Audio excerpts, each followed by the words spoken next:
জীবনের সবকটি রঙে সেজে থাকে আমাদের কলেজ জীবন। নিশ্চিন্ত ঘোরাঘুরি, আড্ডাবাজি আর যেমন খুশি তেমন চলনেই কাটতে থাকে বর্ণিল সময়গুলো। এভাবে রঙের খেলা খেলতে খেলতে 1, 2, 3 করে কেটে যায় 4টি বছর।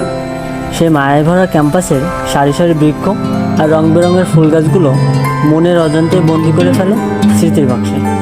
মিরর অফ ক্যাম্পাসের এই আয়োজনে আমরা বাংলাদেশের প্রতিটি কলেজের ইতিহাস, ঐতিহ্য, সংস্কৃতি এবং সকল গুরুত্বপূর্ণ তথ্য তুলে ধরার চেষ্টা করেছি।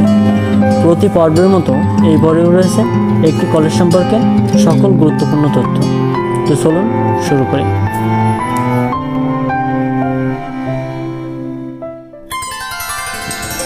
কুমিল্লা বাংলাদেশের দক্ষিণ পূর্ব প্রান্তে গোমতী নদীর তীরে অবস্থিত চট্টগ্রাম বিভাগের অন্তর্ভুক্ত একটি মহানগরী। এই জেলাতে 1943 সালে প্রতিষ্ঠিত হয় নওয়াব ফয়জুন্নেসা সরকারি কলেজ।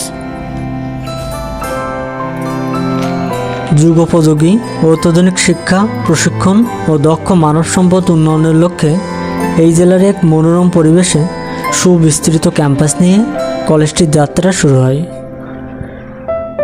শুরুর পর থেকে অত্যন্ত দক্ষতার সাথে শিক্ষা কার্যক্রম পরিচালনা করে আসছে কলেজটি। বর্তমানে